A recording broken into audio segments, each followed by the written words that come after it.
ऐसी ही एक घटना होती है। दो बच्चियों का स्कूल के अंदर यौन शोषण हो जाता है। महिला पत्रकार इस घटनाक्रम की रिपोर्टिंग कर रही थी और जब रिपोर्ट कर रही थी तभी एक व्यक्ति जो कि नगर निगम का पूर्व अध्यक्ष बताया जाता है, उस व्यक्ति ने उस महिला पत्रकार से कहा, आप ऐसे रिपोर्टिंग कर रही हो जैसे कि ये सब आपके साथ हुआ है। बस इतना कहना था कि ये मामला सोशल मीडिया पर वायरल होने लगता है और जिसने ये बात सुनी वो सभी व्यक्ति नगर निगम के उस पूर्व अध्यक्ष के विरुद्ध कहीं ना कहीं इतना गुस्से में थे, वो कहने लगते हैं कि एक जिम्मेदार आदमी ऐसी बात कैसे कर सकता है। न केवल ये मामला फिर सोशल मीडिया पर बहुत ज्यादा वायरल होता है, बल्कि लोग जानने लगते हैं कि आखिरकार वो छोटी बच्चियां कौन थी, उनके साथ किसने क्या हरकत की थी। साथ ही बॉम्बे हाई कोर्ट को भी इस मामले में तल्ख टिप्पणी करनी पड़ती है और बात तो तब और ज्यादा बढ़ जाती है जब वकीलों ने साफ साफ इनकार कर दिया कि इन बच्चियों के साथ जिसने भी हरकत की है हम उसका केस लेंगे ही नहीं। आज की इस कहानी के माध्यम से यही जानने की, ये समझने की कोशिश करते हैं कि आखिरकार वो बच्चियां कौन हैं, क्या हुआ था उनके साथ और किसने गलत काम किया था। घटना है महाराष्ट्र प्रदेश का एक जिला है ठाणे, और ठाणे जिले का ही एक शहर लगता है बदलापुर। दरअसल बात कर रहा हूँ 16 अगस्त 2024 की सुबह की। एक 4 साल की बच्ची होती है, उसको उसकी माँ तैयार करना चाहती थी ताकि वो स्कूल जा सके, लेकिन उस बच्ची ने साफ मना कर दिया कि मैं आज स्कूल नहीं जाऊंगी। स्कूल का नाम सुनते ही वो बच्ची रोने लगती है। जब रोने लगती है तो माँ बड़ी आश्चर्यचकित थी कि अभी तक तो इसने कभी परेशान नहीं किया, इस तरह से कभी ना रोती थी ना कुछ झिझकती थी, लेकिन इस तरह से आज कैसे कर रही है। उस बेटी को बड़ा पुचकारा, प्यार से पूछा। बेटी जब प्यार से पूछने की बात कर रहे थे, उसे कुछ लालच दिया गया कुछ खाने पीने का, तब उस बच्ची ने अपनी माँ को जो बताया, उसको सुनने के बाद उसकी माँ के पैरों तले जमीन खिसक जाती है। दरअसल वो अपनी माँ से बताती है कि माँ, जो दादा है यानी कि महाराष्ट्र की भाषा में यानी कि मराठी भाषा में किसी बड़े भाई को दादा के बुलाया करते हैं, तो उनके स्कूल में एक सफाई कर्मचारी होता है, उसने उस लड़की के कपड़े उतारे और उसके प्राइवेट पार्ट को छुआ। जब ये बात माँ ने सुनी, माँ ने अपने पति को बताई। उसके बाद तो ये बात फिर इतनी ज्यादा तकलीफ दे होती है कि वो करें तो क्या करें, उस बच्ची को स्कूल भेजें ना भेजें, तमाम तरह के सवाल जहन में गूंज रहे थे। इसी बीच में उन्होंने अपने एक और जो इसी क्लास में पढ़ने वाली बच्ची होती है, उसके माता पिता से बातचीत करने की कोशिश की। जैसे उनसे बातचीत करते हैं तो वो कहते हैं कि मेरी बच्ची भी कुछ इसी तरह से परेशान है, वो भी स्कूल जाना नहीं चाहती है, बात भी स्कूल जाने की करते हैं तो रोने लगती है।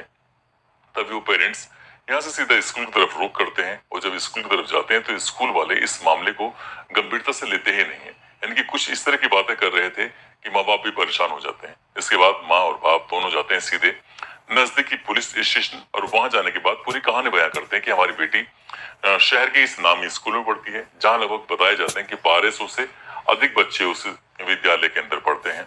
वहां पर एक व्यक्ति जो सफाई कर्मचारी होता है, उन्होंने उनकी बेटी के साथ कुछ इस तरह की हरकतें की हैं। पुलिस वालों ने बात तो सुन ली थी लेकिन एफआईआर दर्ज नहीं की और इसी तरह से घंटे दर घंटे बीत रहे थे। लगभग 12 घंटे का जब समय बीत जाता है, 12 घंटे का समय बीतने के बाद आखिरकार घर वाले की जो एक सब्र का बांध था वो टूट जाता है। तब वो सामाजिक कार्यकर्ताओं के पास पहुंचते हैं और उनसे बताते हैं पूरी कहानी की आखिरकार ये मजरा है।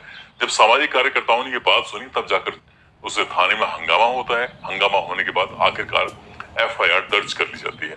अब एफआईआर तो दर्ज हो जाती है, लेकिन पुलिस जब इस मामले की पड़ताल करने के बारे में पता चलता है तो 17 अगस्त 2024 को आखिरकार उस व्यक्ति को, जिसका नाम अक्षय सिंधे होता है, जो कि मुंबई से लगभग 50 किलोमीटर दूर एक खरवई गांव होता है, वहां का रहने वाला होता है।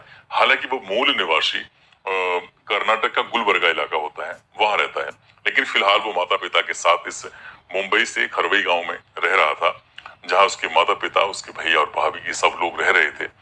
1 अगस्त 2024 को ही इसने इस विद्यालय में किसी प्राइवेट कंपनी के माध्यम से ज्वाइन किया था और इसका काम था कि बच्चे जो टॉयलेट की तरफ जाते थे उनको लेके जाना, उन बच्चों को टॉयलेट की तरफ वापस लेके आना, इस तरह की जिम्मेदारी होती है।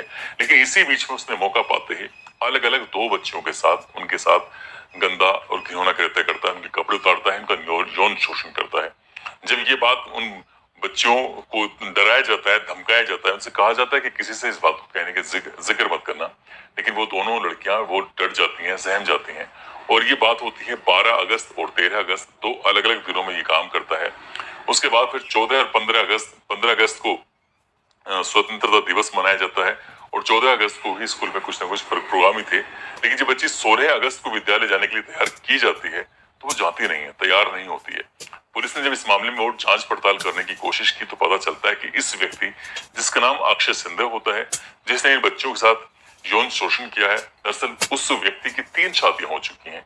इसे 24 साल की उम्र में 3 शादियां कर चुका है और तीनों की तीनों बीवियां उसको छोड़कर जा चुकी हैं। ऐसा बताया जाता है कि वो वहशी धुरंधर प्रवृत्ति का व्यक्ति है। कुछ इसी तरह से वो महिलाओं के साथ या अपनी बीवी के साथ इस तरह से गंदी हरकत कर रहा था। शायद वो भी छोड़ छाड़ के चली जाती हैं। और स्कूल के अंदर जो बच्चियों के साथ ये किया है, अब ये मामला बहुत तेजी के साथ पहले बदलापुर शहर में, फिर आसपास के इलाके में, क्योंकि एक तरफ पश्चिम बंगाल की राजधानी कोलकाता के अंदर ट्रेनिंग डॉक्टर के साथ रेप होता है, उनका बलात्कार होता है, उनकी हत्या कर दी जाती है और ये मामला पूरे देश भर में सुर्खियां बटोरता है। हर कोई यही जानना चाहता था कि आखिरकार उस महिला ट्रेनिंग डॉक्टर के साथ हुआ क्या था। पहले एसआईटी टीम गठित की जाती है, फिर इस मामले की जांच पड़ताल करती है, लेकिन लोगों को भरोसा नहीं था कि सरकार शायद इस मामले में पूरी निष्पक्ष रूप से जांच करेगी। फिर इस मामले की सीबीआई जांच कराई जाती है। इसी तरह से हर कोई व्यक्ति जान ही रहा था।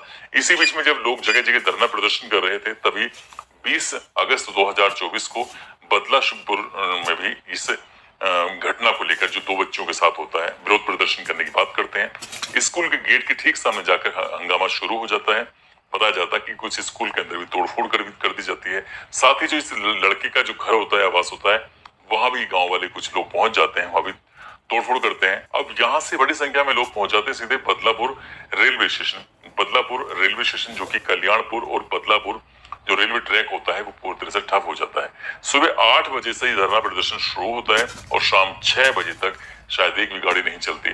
पुलिस ने भी उम्मीद नहीं की थी कि हजारों की संख्या में लोग इकट्ठा हो जाएंगे।